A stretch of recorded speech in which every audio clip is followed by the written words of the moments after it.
시청자 여러분, 불앤베어 시간입니다. 블루스터 가겠습니다. 모건 스탠리가 바이든의 인프라 정책이 경제를 회복시키고 있다며 미국 성장률 전망치를 올렸습니다. 러시아와의 분쟁으로 전 세계 인플레 상승에 울며 겨자 먹기로 기여했던 우크라이나 인플레가 큰 폭으로 잡히고 있습니다. 미국 개인 투자자들이 영일 강세장에 베팅하고 있습니다. 베어뉴스 갑니다. 탄탄한 줄 알았던 미국 고용의 허점이 드러나고 있습니다. 상당수 근로자들이 고용주와의 협상력을 잃고 휴가 가기를 두려워하고 있습니다. 미국 저축이 말라가고 있다는 징후가 계속 잡힙니다. 잡혔던 유가가 다시 튀어오를 수 있다는 전망이 나오고 있습니다. 오늘은 블루스부터 시작합니다. 모건 스탠리가 바이든 인프라스트럭처 붐에 힘입어 미국 경제가 살아나고 있다고 평가했습니다. 모건 스탠리는 상반기 미국 경제는 예상보다 강했으며 오랫동안 유지한 연착륙 전망을 바닥에 깔고 더 편안한 상태라고 말했습니다. 제조업 분야 건설은 파워풀한 모습을 보여줬고, 그래서 4분기 GDP 성장률을 기존 0.6%에서 1.3%로 상향했습니다. 전 세계 인플레 상승의 단초 역할을 했던 우크라이나 내부에서 오히려 인플레가 잡히는 모습이 관측되고 있습니다. 최근 우크라이나 인플레는 1년 내 최저치를 찍은 상황입니다. 전쟁이 발발한 초기만 하더라도 우크라이나 인플레는 월 3, 4%가 기본이었는데요. 하지만 지금은 최근 12개월 동안 월 평균 1% 증가로 둔화됐고 6월에는 이 수치가 0.8%로 떨어졌습니다. 이 또한 최근 전기 가격이 큰 폭으로 상승한 것에 따른 것이고요. 전기 가격 변동 영향을 제외하면 6월 소비자 물가는 전반적으로 거의 변하지 않았습니다. 분쟁의 한 가운데 있는 우크라조차 전쟁발 인플레 상승 국면은 거의 끝났다는 걸 의미하고 이런 트렌드는 곧 전 세계로 퍼져나갈 것으로 기대됩니다. 다음 뉴스입니다. 미국 투자자들이 상승장에 강한 확신을 가지고 베팅하고 있습니다. 미국 개인 투자자 협회 AAII로 불리는 곳의 설문조사인데요. 미국 투자자들이 얼마나 강세장에 베팅하는지를 볼 수 있습니다. 이 불비율이 50% 넘은 거는 21년 4월 이후 처음이고요. 불에 베팅한 비율은 7주 연속 배열을 상회했는데 이 기록은 21년 7월 이후 가장 오랜 수치입니다. 최근 수치를 보면은 배어 답변 비율이 극적으로 줄어든 것을 볼 수 있는데요. 배어 비율은 반대로 21년 6월 이후 가장 낮은 수준으로 떨어졌습니다. 이 그래프도 한번 같이 보시겠습니다. 최근에 불 비율이 굉장히 늘고 배어 비율이 극적으로 낮은 것을 볼 수 있습니다. 베어 뉴스 넘어갑니다. 얼마 전 나온 ADP 보고서인데요. 이 바로 이어서 미국 정부 통계가 나왔기 때문에 이 수치가 과대기상되었다 이런 비판이 나왔지만 당시 50만 건에 달하는 고용 수치는 굉장히 충격적이었는데요. 최근 다른 통계를 하나 보면 실업자 한 명당 열려있는 일자리 개수입니다. 최근 들어 완만한 상승 하락을 그리고 있지만 여전히 1.6으로 코로나 이전 1.2 정도에 비하면 크게 높은 수치인데요. 이 수치가 1.6이라는 것은 일자리에서 지금 잘려도 평균 1.6개의 일자리가 열려 있다는 뜻이니까 근로자 입장에서는 해고가 두려울 게 없다는 뜻이 됩니다. 고용이 굉장히 강하다는 얘기죠.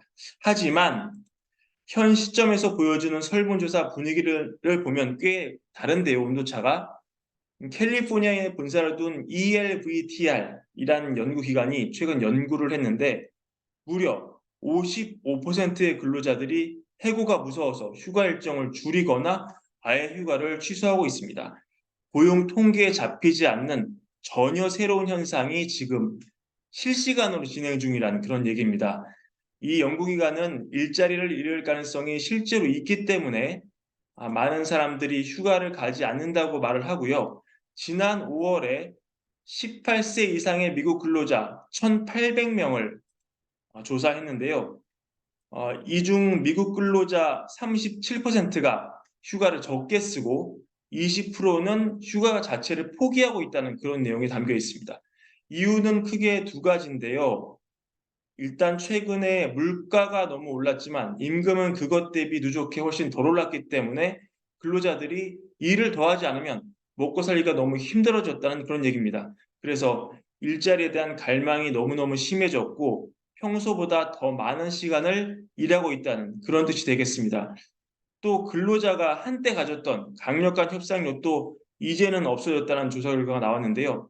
21년 말부터 22년 중반까지 코로나가 풀린 직후에 고용주들이 근로자들을 유지하기 위해 각종 조치를 취했지만 이제는 이런 시기는 끝나고 다시 칼자루를 고용주가 쥐고 있다. 이런 얘기가 되겠습니다. 이렇기 때문에 약 68%의 근로자들은 심지어 휴가 중에도 일을 하고 57%는 일하지 않아도 불안하다고 얘기하고 있습니다. 이 앞으로 나오는 고용 수치가 어떻게 나올지 모르겠지만 이게 후행인지 동행 지표인지 우리가 꼼꼼하게 살펴보고 판단을 해야 되겠습니다.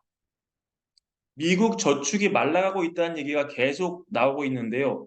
이미 일부는 고통을 겪고 있다 이런 통계가 나오고 있습니다. 미국 하위 40% 소득계층 가구의 평균 자금은 현재 팬데믹 이전 시기보다 1,200달러 더 적어진 것으로 추정이 되고요. 이 얘기는 저소득층 입장에서는 상당히 생활이 어렵게 됐다 이런 얘기로 풀이할 수 있겠습니다. 뉴욕 연방은행 조사 결과에 따르면 6월 기준 6월 기준 신용카드 모기지 거부율은 모두 2월 대비 상승을 했고요.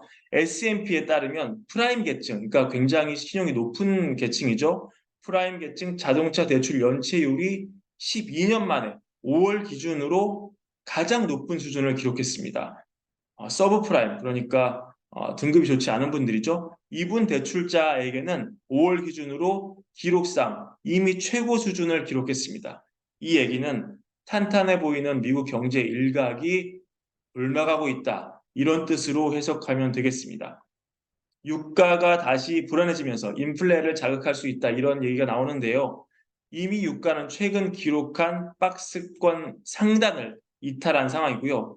이 IF 사무총장 맥모니글 사무총장은 최근 인터뷰를 통해서 중국과 인도의 석유 수요가 가파르기 때문에 공급이 수요를 맞추는 게 쉽지 않을 것이라고 이렇게 비관적으로 견해를 내비쳤고요.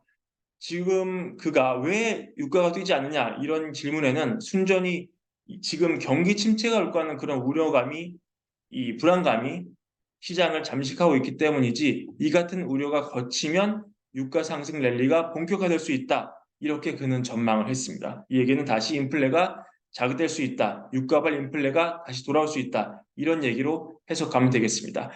오늘의 브랜비어 이것으로 마치고요. 구독과 좋아요도 부탁드립니다. 감사합니다.